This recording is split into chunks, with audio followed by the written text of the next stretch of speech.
Margaret Sperling. Illustrated by Danny Snell.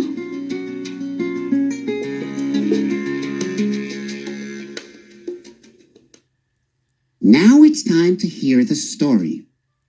Click on the green arrow when you want to go to the next page. Click on me if you want the pages to turn by themselves.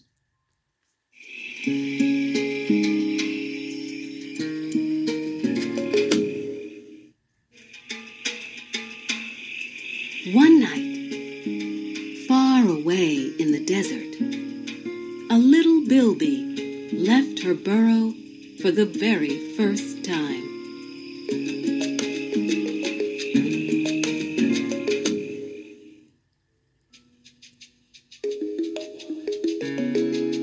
She sat still, her ears alert, her nose twitching. She liked the sweet smell of the cool night air and the soft warmth of the sandy soil.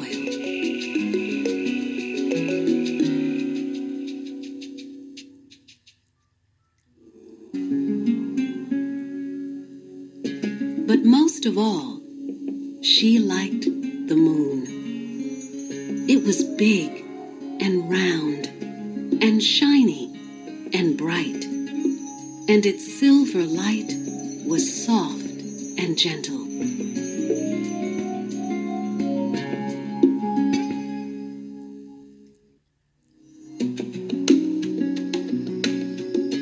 Each night, when she left her burrow, she looked up to greet the moon. And each night, the moon looked down and smiled.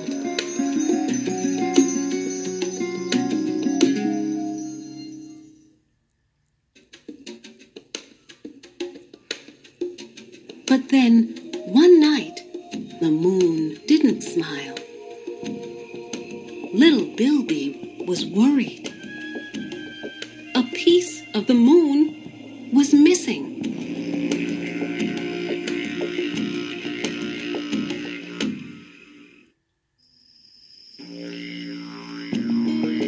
So that night, she searched the ground where the mulga trees grew.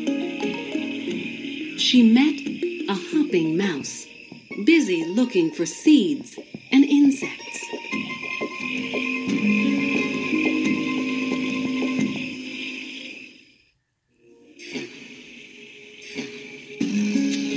"Oh, hopping mouse," said little Bilby, "have you seen the moon tonight?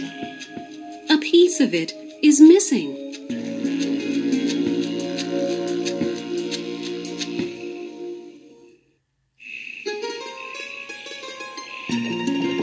"Oh, no," said Hopping Mouse.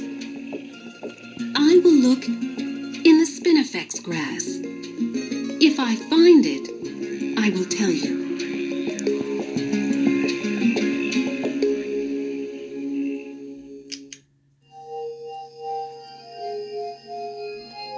Each night, little Bilby saw that the moon was becoming smaller.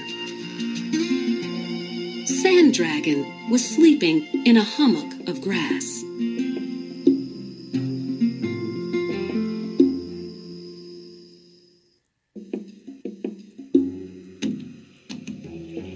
He was a wily daytime creature. Perhaps he would know what was happening.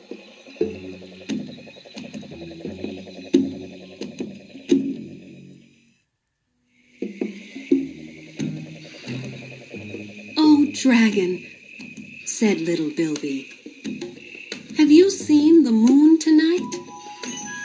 Half of it is missing."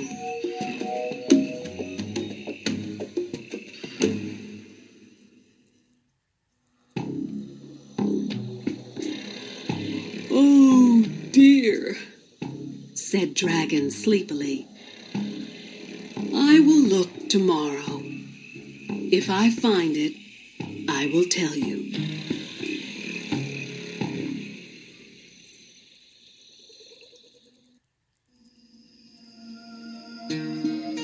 and still.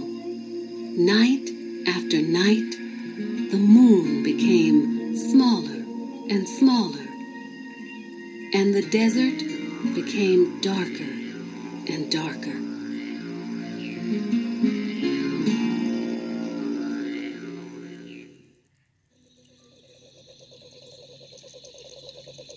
Echidna was scrabbling noisily in the dirt.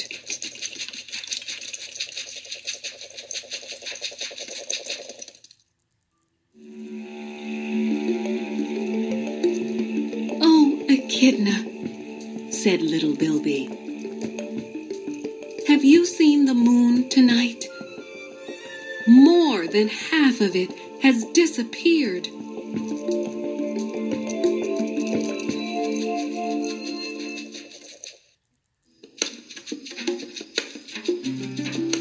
"That is serious," said Echidna. "Perhaps it has fallen into an ant nest. If I find it, I will tell you."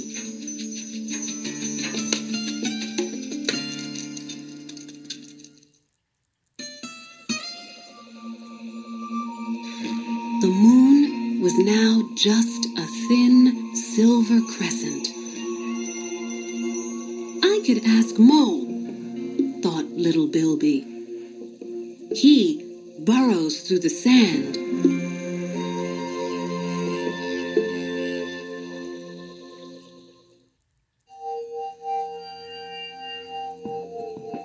If pieces of the moon are buried, he might find them. "Oh, Mole," called little Bilby loudly, "have you seen the moon tonight?"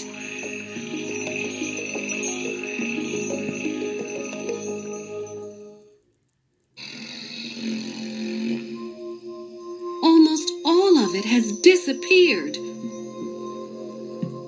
Mole came up slowly from his sandy world.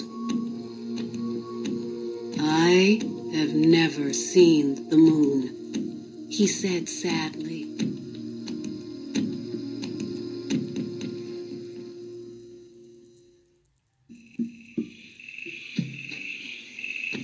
"But I have heard that it is very beautiful. I will dig carefully. If I find it, I will tell you."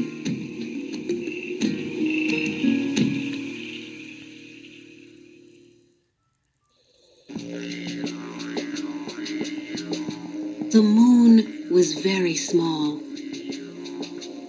Not far away, Froglet was chirping.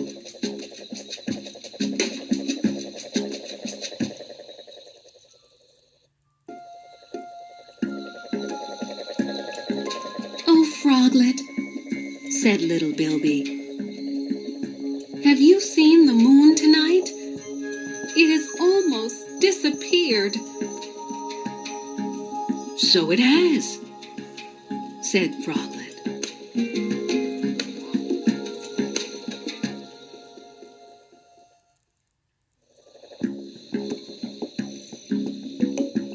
"I will call loudly and ask other froglets if they have seen it.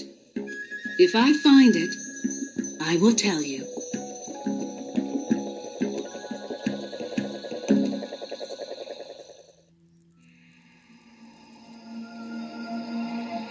Then came the night when there was no moon at all. Little Bilby looked into the vast night sky. Where was the moon?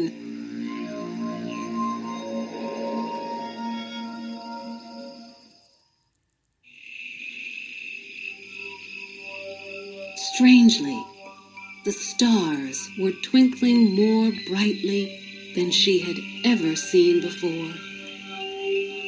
But they were not the moon.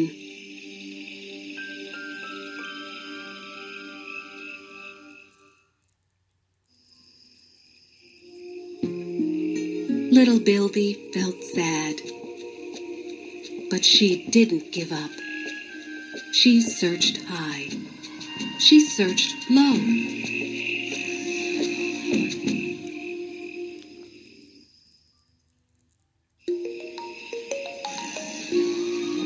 She looked in all sorts of places where she thought a moon might go.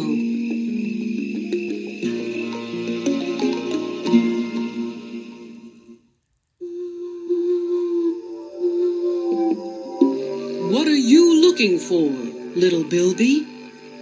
came a voice from the dark. It was Boo Book Owl.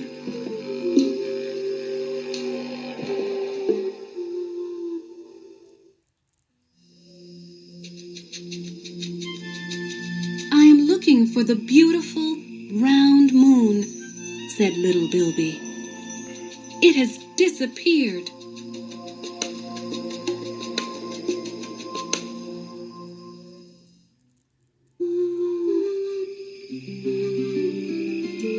"The moon hasn't really disappeared," said Owl.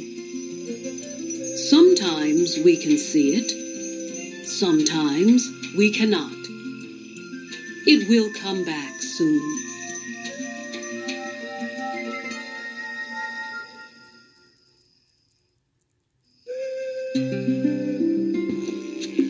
And Owl was right. For the very next night, a bright silver crescent appeared high in the evening sky.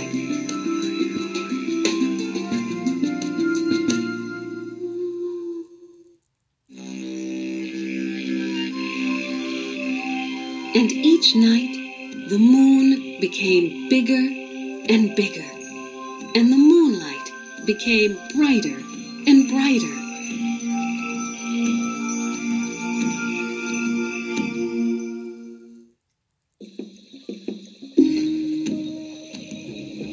Little Bilby hurried off to tell Sand Dragon.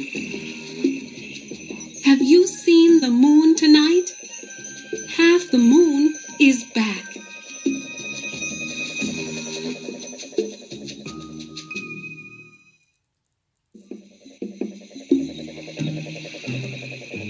Poor Dragon was confused. First, half the moon was missing. Now, half the moon was back.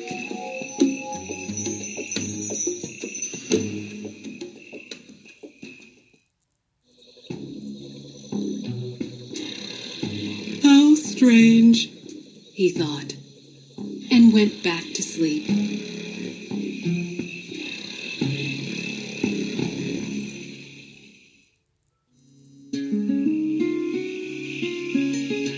Then one night, as the sky darkened, and one by one the stars appeared, the beautiful round moon came back.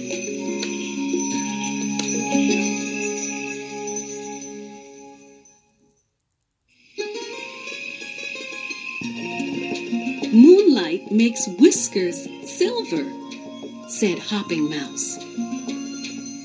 "It sparkles on rocks," said Echidna.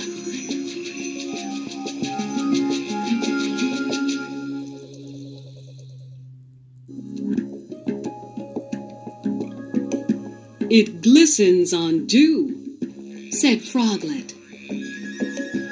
"I am glad the world has a moon," said little Bilby.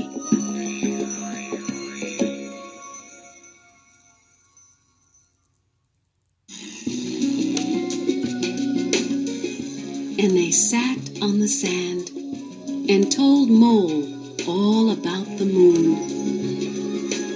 And the moon smiled.